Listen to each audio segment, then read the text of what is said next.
नमस्कार मंडळी. तर आज आहे ना मी घरच्या घरी एका वाटीच्या रव्यापासून टम्म फुगलेल्या संपेपर्यंत कुरकुरीत राहणाऱ्या पाणीपुरीच्या पुऱ्या बनवल्या आहेत. आता त्या मी कशा बनवल्या ते तुम्हाला दाखवते. त्याच्या आधी तुम्ही जर माझ्या चॅनलवर नवीन असाल ना तर प्लीज चॅनलला लाईक, शेअर आणि सबस्क्राईब करायला विसरू नका. चला तर मग आपल्या पाणीपुरीच्या रेसिपीला सुरुवात करूया. सर्वप्रथम पुऱ्या बनवण्यासाठी ना मी इथे एक मोठा पसरट असा वाडगा घेतलेला आहे.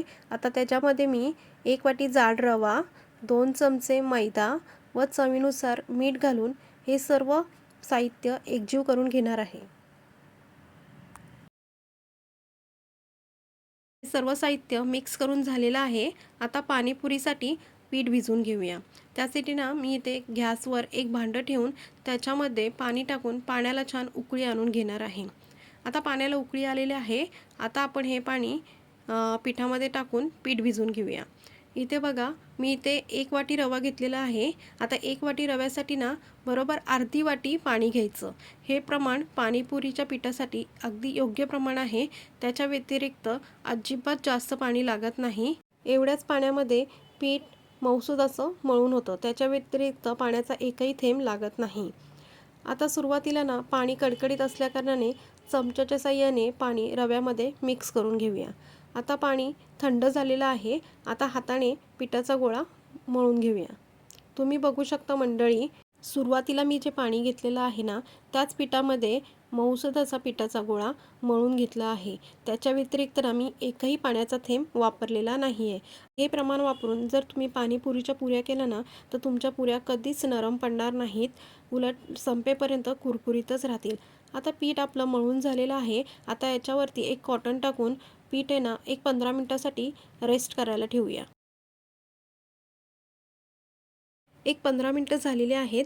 आता पिठावरचं कॉटन साईडला करून पीठ पुन्हा मऊसूद असं मळून घेऊया. तुम्ही बघू शकता मंडळी, पीठ मळण्यासाठी मी अर्धी वाटीच पाणी वापरलं होतं, तरीसुद्धा पीठ आपलं मऊसूद असं आहे. अजिबात ते कडक झालेलं नाही.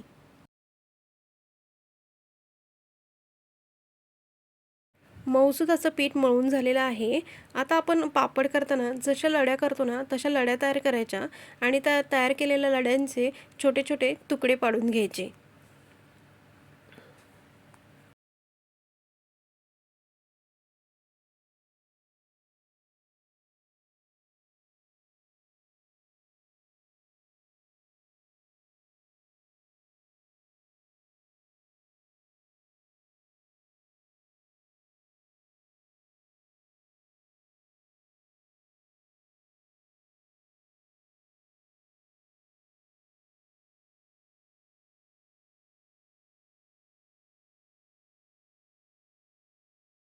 सर्व लड्यांचे तुकडे करून झालेले आहेत. आता या तयार केलेल्या तुकड्यांना ना पेड्यासारखा आकार देऊन घेऊया, म्हणजे पाणीपुरी करायला ना सोपे जाते. तसेच पाणीपुरी एकसारख्या आकाराची होते. मंडळी, तुम्ही जर या प्रकारे पाणीपुरी केली ना तर दुकानवाल्या भैयापेक्षाही ही पाणीपुरी आहे ना चवीला खूप भारी लागते. तुम्ही एकदा तरी ही नक्की ट्राय करून बघा आणि केल्यानंतर ती कशी झाली आहे हे कमेंट करून सांगायला विसरू नका. सर्व गोळे माझे तयार करून झालेले आहेत.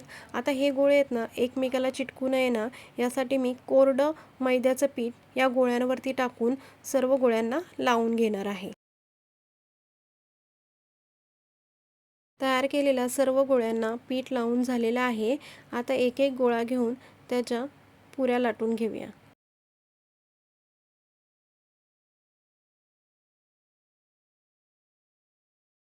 सर्व पुऱ्या माझ्या लाटून झालेल्या आहेत. आता एक स्वच्छ धुवून घेतलेला कॉटनचा टॉवेल घेऊन त्याच्यावरती ना मी ह्या सर्व पुऱ्या ठेवून घेणार आहे. पुऱ्या ठेवून एक 15 मिनिटं झालेली आहेत. आता सर्व पुऱ्या तळून घेऊया. पुऱ्या तळण्यासाठी गॅसवर एक कढई ठेवलेली आहे. आता कढईमध्ये तेल टाकून तेल कडकडीत गरम करून घेणार आहे. आता इथे बघा, ज्या पद्धतीने पुऱ्या मी कॉटनवर ठेवलेल्या आहेत ना तशाच्या तशा त्या तेलामध्ये एक एक करून सोडायच्या. उलट्या करून सोडायच्या नाहीत, नाहीतर पुऱ्या नरम पडतात. चला आता आपण पुऱ्या तळून घेऊया. पाणीपुरीची पुरी तळताना एक एक करून पुरी तेलामध्ये सोडायची. पहिली पुरी टम्म फुगली की दुसरी टाकायची, दुसरी फुगली की तिसरी टाकायची, तिसरी फुगली की चौथी टाकायची. अशा प्रकारे सर्व टम्म फुगलेल्या पुऱ्या 1 मिनिटाने पलटी मारून घ्यायच्या व गोल्डन ब्राऊन कलर येईपर्यंत त्या खरपूस अशा तळून घ्यायच्या.